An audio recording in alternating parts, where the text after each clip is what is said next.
Now, we've spoken on this show before about the rumours surrounding changes to the current stadium, whether that means expanding St James's Park or moving to a new one altogether. CEO David Hopkinson said again last night in an interview that there is no set time frame for a decision about the stadium. Joining us to look at this story is Chief Football Reporter at The Mail, Craig Hope. Craig, how are you?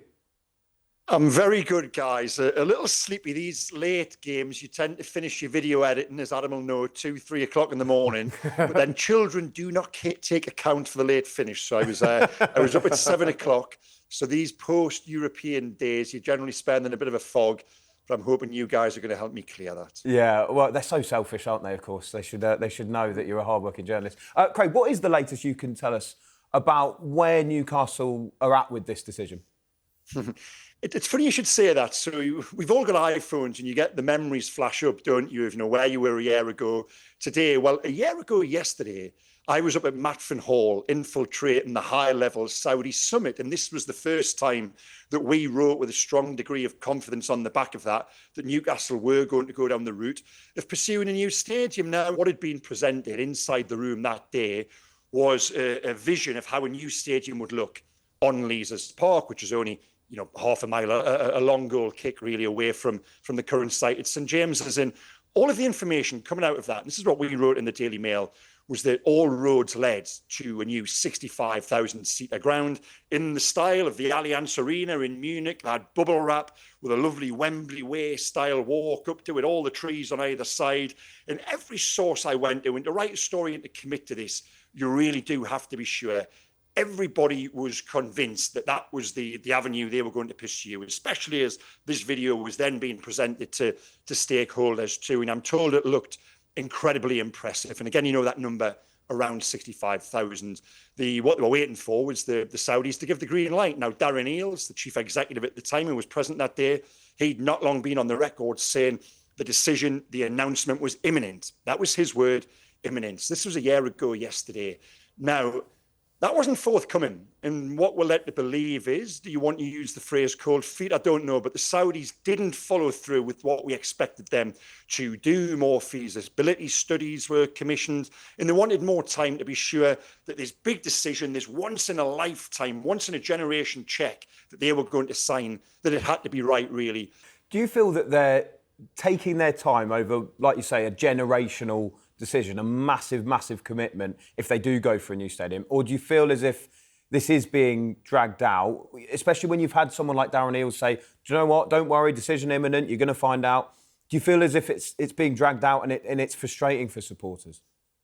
It is frustrating for supporters because if I just said to you guys, what is it now, 4.5 years ago, when the Saudis first came in and there was all this talk of regeneration and infrastructural investment. Bearing in mind, infrastructural investment, training ground and stadiums, regeneration, all of it falls outside of PIF, too many acronyms, all of it falls outside of PSR. So they can't use that as an excuse. If I just said to you then, 4.5 years down the line, there'd be no training grounds, no stadium, no regeneration, not even no spades in the ground, but no plans or intention actually confirmed. Now, I think they've missed a trick there to a degree because you don't actually have to build the training ground. I just think the announcement itself would send a message to those players already inside the club.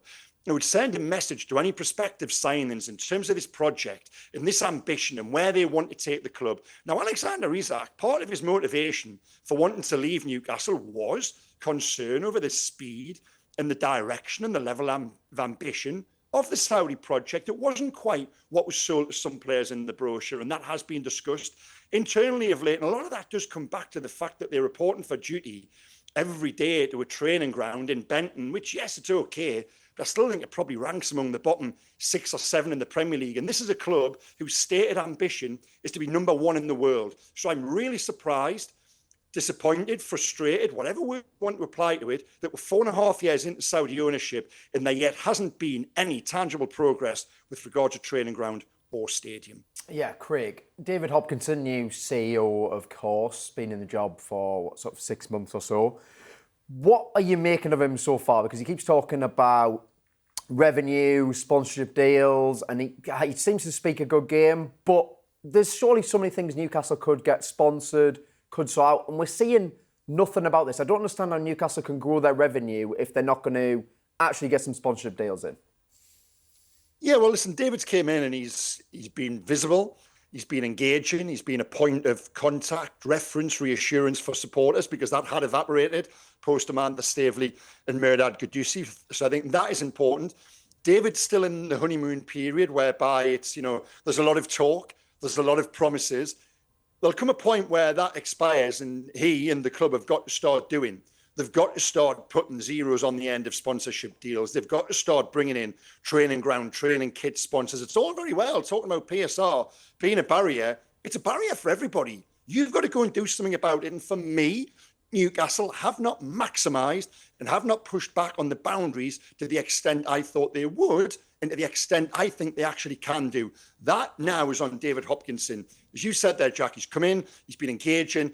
I think he's said all of the right things. There comes a point when you've got to stop talking and start doing. But I do think from everything I've heard and seen so far that he will be a doer. How do you assess Newcastle on the pitch at the moment then, Craig? Obviously, it's been a pretty decent run at the moment. 4 wins out there, last 5 through to the knockout stages, or got further in the knockout stages of the Champions League. Where do you see where the club are at the moment on the pitch? Well, I'll borrow Eddie Howe's phrase, and this is a question I asked of him last week, because it's something, a feeling I've harboured for a while now. In the current age, we want everyone, be that teams, be that players, be that pundits, to be good or bad. He's good, they're bad, they're not very good. Sometimes the truth, and this is the case with Newcastle this season, is somewhere in the middle.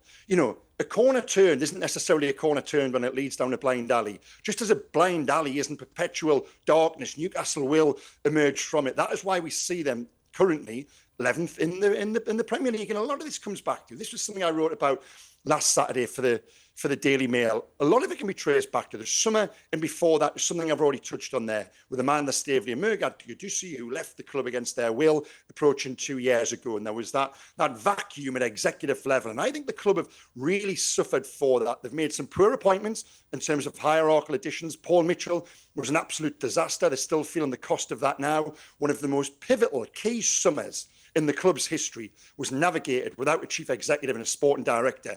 Come on, that is absolutely scandalous. That is negligent, really. How the club's ownership allowed themselves to be in that position, especially a summer in which they knew coming down the track, given he wasn't given the contract he wanted, that Alexander Isak was going to want to leave. Alexander Isak should have been sold at the start of the summer. Newcastle should have had that money and that plan then to reinvest. The summer was a mess. They panicked come the end. I noted when I was waiting to come on there, you guys were talking about Nick Voltemade. I used this phrase at the very start, even when he was scoring goals. I looked through that and I said, he's the missing piece in the puzzle for somebody else's jigsaw. He's a good footballer, just not necessarily the footballer Newcastle United need in the isolation of a post-Alexander Isak world. So I think that's where they're at. I think there's huge mitigation for this season. It's a season of transition. They've got a brilliant manager in Eddie Howe who deserves support. At this time, he deserves understanding. You need to apply context to what's happened this season, but it's certainly a bigger summer coming up for them now in terms of correcting some of those mistakes they've made. But in terms of where they are between now and the end of the season, they've probably got to win the next 2 at home if they're going to stand any chance of finishing in the top 5. Enjoy the Champions League, see how far you can go. But some of the noise around it, I do think there needs to be a little bit of, come on, that was a car crash summer. This season was never going to be a straight road. Yeah, that's fair, Craig. I mean, obviously now we've got Voltemade, £69 million spent on him. I can see what you're saying about him, the fact that he probably might not have been high up the target list at the start of the summer. But now Newcastle have got him. Surely it is on Eddie Howe to find a way to make it work and not get to the point where we kind of waste a guy who's clearly a top footballer. I know you said in a video, which I found the video interesting, but you said he might not be even a Premier League footballer. And I get that maybe from the physical side of it, but I just think someone with that technique and that intelligence is someone you can build the team around. And it would be a change, but I just think there needs to be more done to help him. Yeah, just to apply a little bit of context to that comment about not being a Premier League footballer, I've always said from the very start, he's a wonderful footballer. Technically he's unique. I love his character, his charisma, and goodness, I spoke there about Newcastle being 11th in the Premier League. I think the sight of the league table would be a whole lot scarier and not as pleasant if Nick Voltemade hadn't have come in and worn the shirt like he did and scored those goals. When he did, there's a lot to like about him. Absolutely there is. But for Newcastle to play the way they want to play, And Jacob Murphy spoke about this in the week when we spoke with him about that one brain, that muscle memory. Everybody, yes, operating as an individual, but the collective, everybody's on the same page. And we know, and we watch them. You see the playbook unfold. You're sitting there in the stand and you know the overlap, you know the underlap, you know exactly that NFL-style playbook, which they're going to apply to how they play under Eddie Howe. That is centered around having an aggressive, in-your-face, fast presence through the middle of the park, as Alexander Isak was, as Anthony Gordon has been of late. That is why we've seen that muscle memory kick back in. Nick Voltemora doesn't necessarily fit into that strategy and that style and that want and will of how they want to play. That was the case from the start of the season. That hasn't really changed. But does that necessarily, Craig, does that necessarily mean you have to get rid of him, cut your losses? Because they've tried him in a different position and they're hoping that he'll be more effective there. No, it doesn't mean it. Listen, what Nick Voltemora needs is a full summer with Eddie Howe. As we've seen, any player who's exposed to Eddie Howe and his coaching staff over a prolonged period downloads the playbook, if you like, and they become better players for it. Nick Voltemora needs that. He came in 2-3 games into the season. That's not his fault. He's not going to get that this summer. He's going to the World Cup with Germany.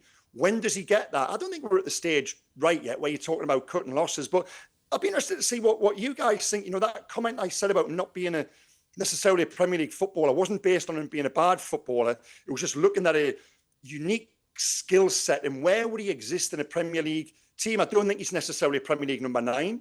I absolutely don't think he's a Premier League number 8. Is he a number 10? Maybe. I think that's probably the best avenue to explore. But Newcastle don't play with a number 10. So where does that leave him? You know, Adam, Jack, what do you guys think? I said before, I think you look at the raw ingredients he's got, like the technical ability, his understanding of space, physically how he can hold off players. He's done, when he's tried to do his game as opposed to Newcastle's game this season, I think it's always looked incredibly promising. Yeah. But like we said before, the amount of times you'll hold the ball up, get turned, find a bit of space, and the pass is 40, 50 yards ahead of him as opposed to being 10 or 20 yards as it was in Germany. He's really struggled with that element of it. I think repositioning him in this way allows you to get the best out of what he's good at, but it does at the same time sort of highlights some of his inadequacies maybe off the ball. Like we've seen, we have struggled off the ball as a team with him at the top end of the pitch, which is why, as Craig said there, when you bring Anthony Gordon in, you're a better pressing outfit. Everything else can sort of fall into place behind that. That's the part of his game he's really struggled with. So I think moving him into the midfield here, it gets more out of the things he's good at, but it doesn't necessarily cover some of the things he's bad at necessarily. I still think if this is seen as the long-term position for him, then he will probably want to make a change as much as the club will. I don't think he's going to want to sit around and be a midfielder in the Premier League when he could be a centre-forward in Germany. But in terms of, like, you know, we mentioned there, where would we be without him? Like, we did not get our top targets. I watched Benjamin Šeško play for Man United against Everton, and that goal he gets, where from his own half, he absolutely tears past Tarkowski for that finish. Yeah. That is everything we wanted out of a centre-forward in the summer, and we did not get it. Yeah. So Nick Voltemora as an alternative has presented challenges. It's also presented opportunities. I think some of those challenges have proved a bit much for the team as a whole, which is why we've struggled in some games. I think some of the opportunities have been great, which is why we're now seeing him using his ability better in the midfield. But it comes down to sort of the friction you end up getting between the needs of the team versus the needs of the individual. Like, if he's happy playing there, then great. I think until Bruno gets back, you'll see him excel. But if he's not, then we're creating a whole other problem for ourselves.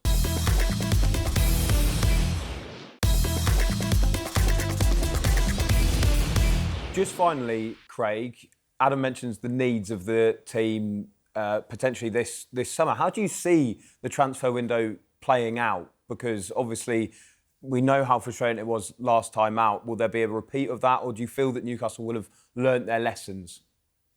Let's hope so.